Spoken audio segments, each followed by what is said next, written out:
Now, for more on the story, I'm now joined by Mametlwe Sebei from the Marshalltown Justice Campaign. The organization has been calling for decent housing for the Marshall building fire victims nearly a year since the blaze that claimed the lives of almost 80 people. Mametlwe, thank you so much for your time and for joining us this evening. Now, it's been exactly a year since the Usindiso building fire. In fact, a week from now, there'll be commemorations that will be held to commemorate the lives of those that were lost during that incident.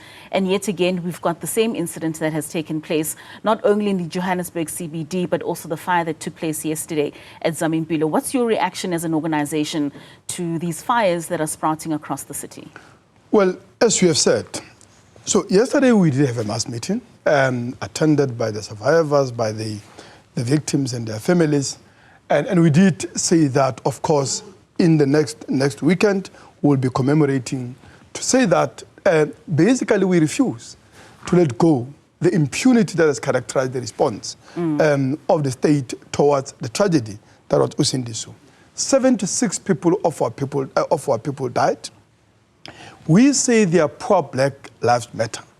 And the idea that there's not going to be accountability, there's not going to be justice, and for us, where Repurpose said there is legal responsibility, there must be legal liability. So we've taken the decision that collectively we'll take legal and political action to ensure that there's full compensation, there is justice. And justice for us means that we've got to address the underlying issues that caused the tragedy. I think we should all be troubled by the fact that exactly a year later, there's been many disasters. This is not the first one. But just as we are having our discussion yesterday, there was a report that a fire gutted, right? The informal settlement of Zamimpilo, right? And I'll speak to that. But one person died, many were injured, 34 shacks were gutted, and over 100 people are homeless as we are speaking. So whilst we are focused on what is happening in the inner city, the reality is there is a permanent state of disaster in many informal settlements across the greater Johannesburg, but in every urban settlement in this country. And the crisis in Johannesburg consists in the fact that a year later, nothing has been learned and nothing has been done about not only Usindiso building. There is 224 of similar buildings that are said to be abandoned, that are said to be, in dilapidated state and so on, where there is no safe, electricity, there's no electricity connection, there is no water supply, there is no sanitation, meaning rubbish is piling in the building, making these buildings, of course, flammable. And of course, this is a real reason behind the tragedy. But that is true of all informal settlements, in Rivali, in Soweto, in Alexander, and everywhere across the country where our people are living and condemned to a life of squalor and, of course, degradation. And, of course, like you say, this is because of a number of factors that are influencing the state of housing in which we find our people in looking for places to live. We heard the mayor in one of the clips saying that the owners, if now we bring it back to the Johannesburg CBD, that the owners of these hijacked buildings should equally take responsibility. Well, many of the buildings we're talking about are state-owned. So let's start there. Secondly, if a building is abandoned in a city where there is a massive housing crisis, what do you do as a state? You expropriate that building. These buildings today that are said to be abandoned are a crisis, they are a hazard, and of course, a deadly trap to many of the black working class poor people that are forced into these conditions where they are living at the moment. At the same time, there are an opportunity for us to build a decent accommodation, a decent public housing for all. Imagine how far if the 224 buildings are refurbished in addressing the crisis of housing within the inner city. Because this whole idea, Katleho, that our people deserve only to be staying in townships where apartheid assigned black working class people very far from their work, very far from the city, very far from the means of livelihoods that they are trying to make of themselves and their lives. Is that acceptable, right? So we need public housing in the city of Johannesburg. And these buildings should be the starting point. And that's the reason, as Marshalltown Justice Campaign we have said, the crisis of housing is a life and death question, as the tragedies testify. It must be treated as a national disaster that it is, and therefore the response must be an emergency response. So the public housing program that we demand to refurbish all these buildings, it must be emergency public housing program to refurbish all these buildings, but also to build adequate public housing for all people in informal settlements across the city of Johannesburg. But 3.7 million housing units are needed across the country to ensure we eradicate shacks and informal settlements where 13% of the population in this country are condemned to a life of squalor where there is no public housing, where there is no access to electricity, water, sanitation, and other basic services. And this is not just about the fact that our people are denied rights for which they fought hard for which they have a right in terms of the constitution of this country, but it is the fact that this, as we are seeing, is a life and death question. Not only from these disasters, there is the level of violence in these buildings, the level of violence in informal settlements, right, is a disaster on and by itself, in addition to many other health hazards, because many people are dying of diseases and other injuries that are needless, that are avoidable, if only we address the underlying crisis of public housing, in respect of which we can also create jobs as we're solving this problem. So are you insinuating that 30 years into democracy, the spatial planning that was inspired by the apartheid times has really not been changed by the current government? And I mean, you speak of over 3 million housing that is needed in order for us to eradicate shacks. With the plans of RDP housing, don't you think that those would have or have helped to some extent? And could we eradicate shacks to that extent? Well, it is not just a housing crisis. It is also the fact that we have not resolved the fundamental question of the land in this country. Because the reality is, even those people that can afford to build their own houses don't have access to the land. And that is the outcry of many communities that have been engaged in land occupations from here in Johannesburg to Cape Town, Durban, and other areas across the country and so on. So the question of housing is also the question of access to the land. That is a factor in who has an access to housing and so on. But also I think it has to do with the neoliberal policies of this government, right? People forget. So where to Alexander, Kaelisha, all these townships, in the past, they were actually built by a public works department of government, right? It was when the decision was taken to privatize the housing stock as part of the neoliberal offensive, and for which, by the way, the black working class in this country rose and fought. And in the great, township uprising of 1984, 1983, and all these things and so on, the ANC at the time supported people in challenging that logic. Where are we today? On ANC getting to power, it privatized housing, it outsourced even the RDP housing and so on. What is the end result of that, Katlao? An average housing property, right, has its value, that is its price. It has increased by 833%, right, since 1994 when the ANC came to power and so on. And you wonder then, where are these 11.4 million people that are unemployed, who are not having income, for each of them, going to have the money to buy those houses? What about half of the workers in this country, right, that are on minimum wages? What about 75% of the workers in this country that are earning barely 6,500 and so on? Where are they going to have, or where and how are they going to afford this property that has, increased in prices on that margin and so on? So this is the crisis of the neoliberal program of the ANC, of the failure to address the land question. And for me, I can sit here and try to sound very reasonable and clever, but that is all the more reason we need revolution in this country. Anything is not going to work. So how does then the government find a balance between providing that housing that you make mention of and working with other departments in ensuring that the influx of people coming into South Africa is also managed in such a way that, because they also need housing?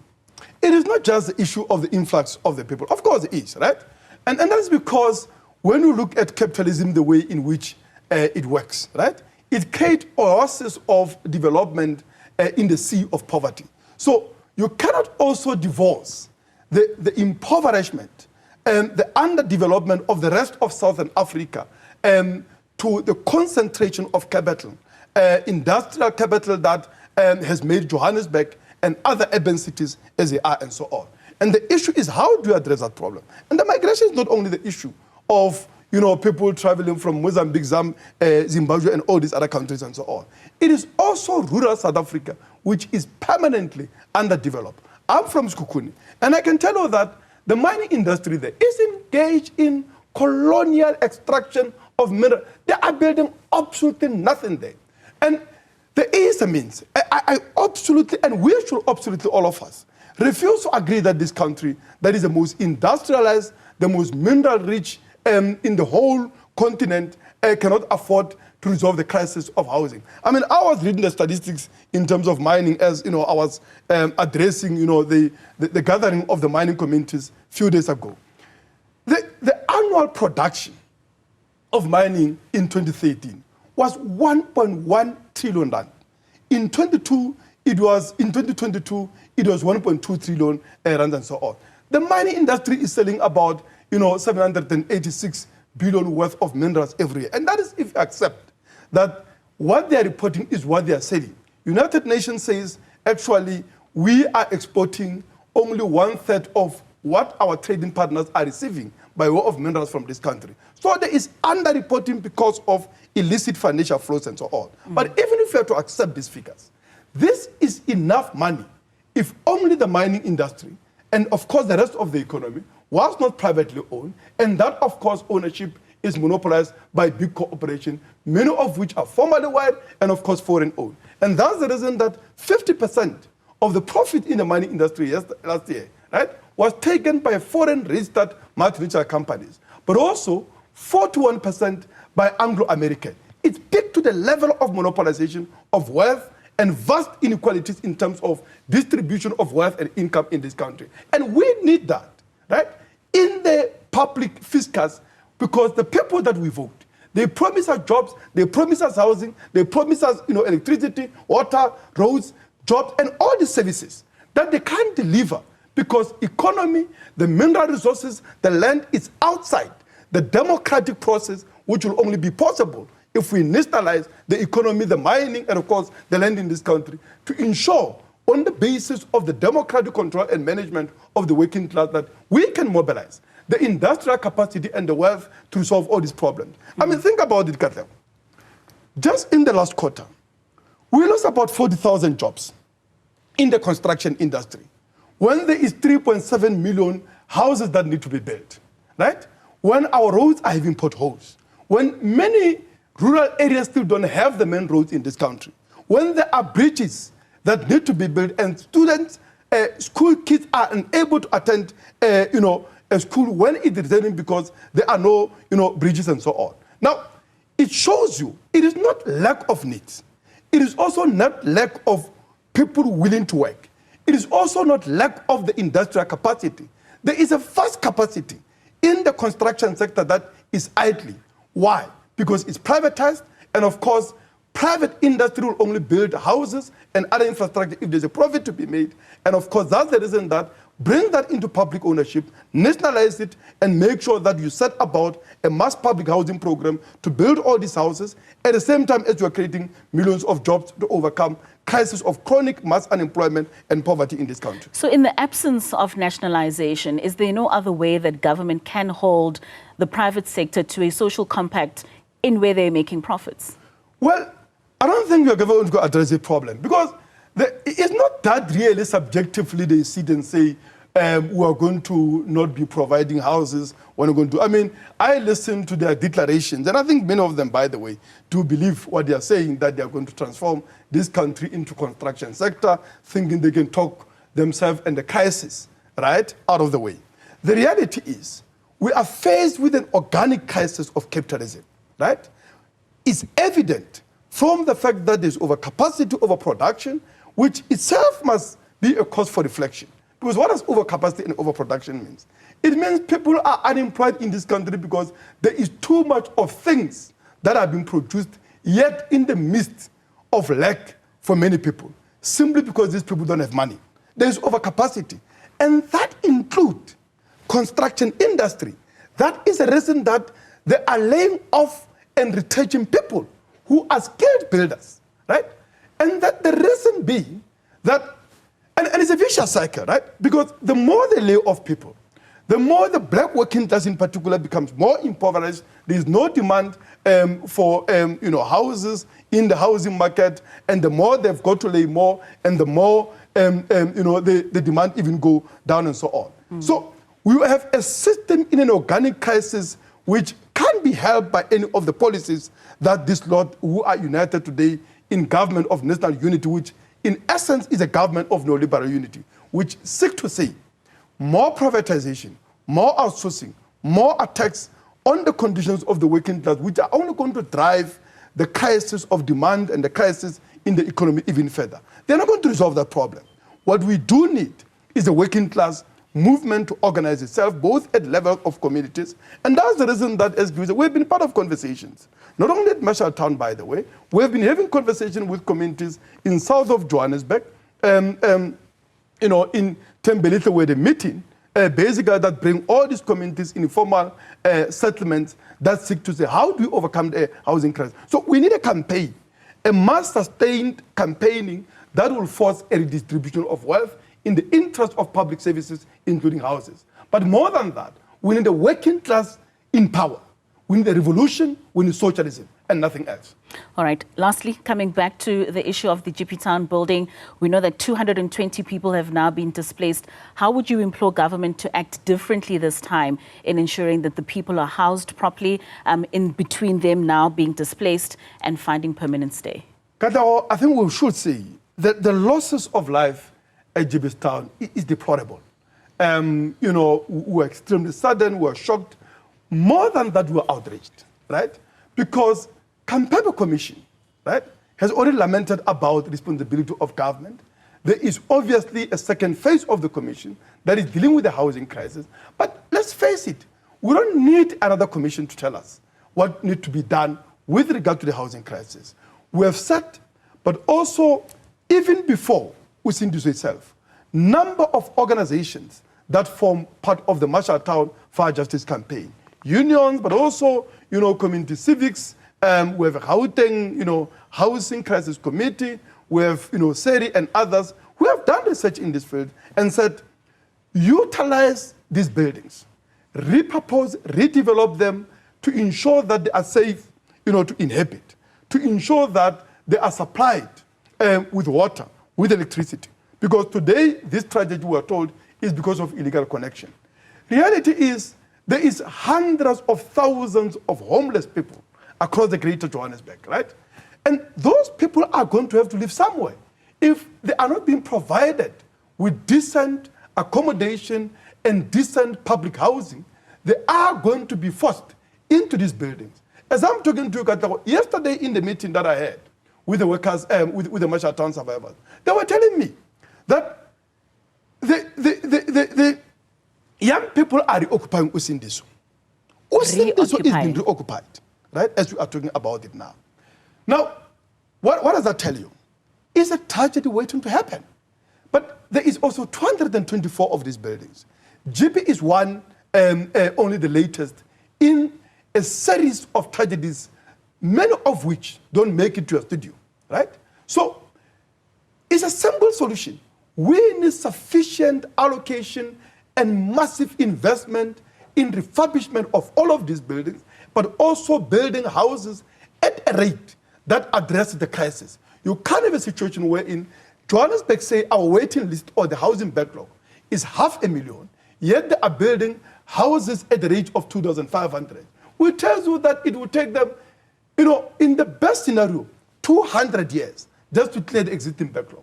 Never mind the fact that the population of the city increased by over 100,000 at the region of 10 million over a period of 10 years and so on. So they have no solution to this crisis, and that's the reason that the working class must organize, we must campaign, we must fight back to demand that they allocate the resources for emergency public housing. But I think more than that, we need a political strategy to say, how do we put the working class in power? Because this elite not only can't take society forward, they can't even maintain the current infrastructure, hence the rot, but also the deadly trap that are building for housing, as well as, of course, offices in the whole of Johannesburg, but it's true of all other major centers in this country. All right, Mametlwe Sebei, thank you so much for your time. Certainly, one too many deaths with regards to these building fires happening across the country, like you say, not just only in Johannesburg. So we do hope that movements such as your own will be able to help revert some of those issues. Thank you so much for your time.